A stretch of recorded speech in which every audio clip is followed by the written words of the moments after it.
From this video, get the tips to prepare for OGEA 103 TOGAF Enterprise Architecture Combined Part 1 and Part 2 exam. What is the TOGAF Enterprise Architecture OGEA 103 exam?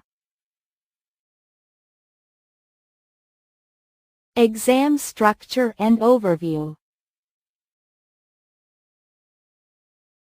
Topics covered in the OGEA 103 exam.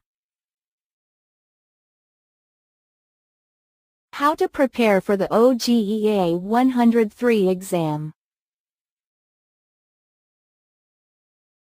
1. What is presented as striking a balance between positive and negative outcomes resulting from the realization of either opportunities or threats?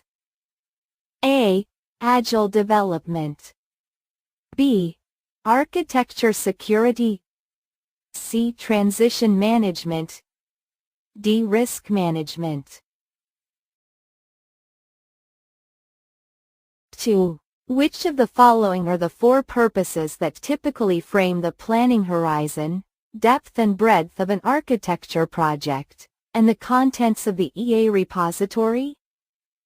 A. General foundational subordinate and superior architecture.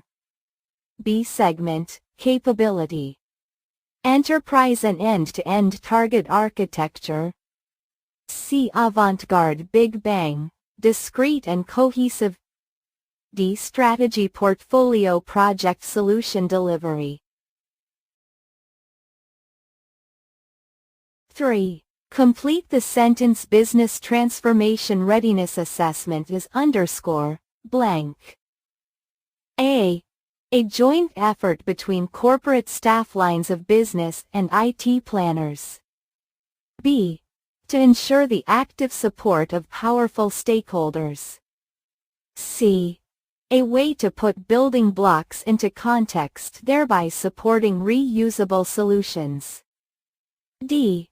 Widely used to validate an architecture that is being developed.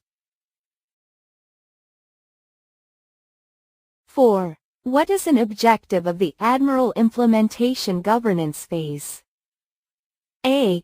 To provide continual monitoring of the governance framework. B. To ensure conformance for the target architecture. C. To finalize the implementation and migration plan. D. To establish the resources for architecture governance. 5. Complete the sentence. The purpose of the preliminary phase is to blank. A. Describe the target architecture. B. Define the enterprise strategy. C. Identify the stakeholders and their requirements. D. Architect an enterprise architecture capability. 6. Which of the following is included as part of architecture governance? 1. A. Ensuring compliance with internal and external standards and regulatory obligations. B. Creating and maintaining the statement of architecture work throughout the Admiral cycle. C.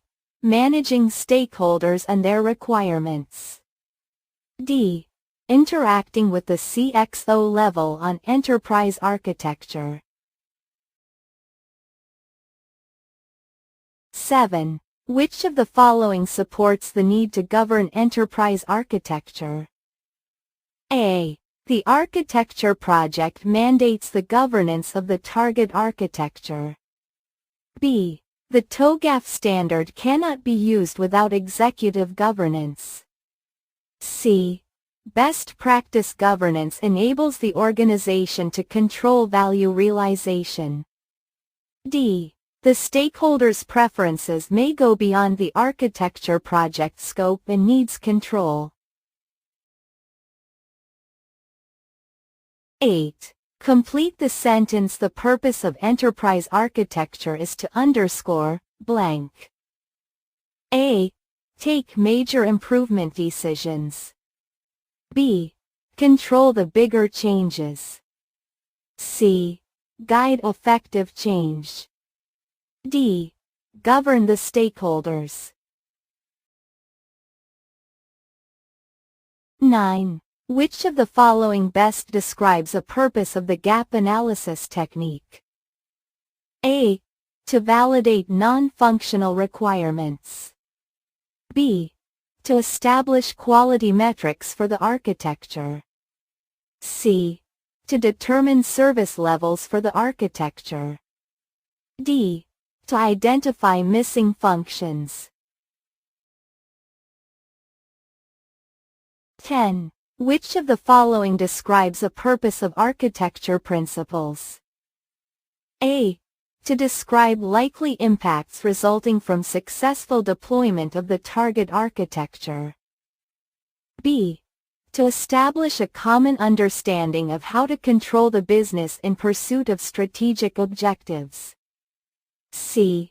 To provide a better understanding about the enterprise's culture and values. D.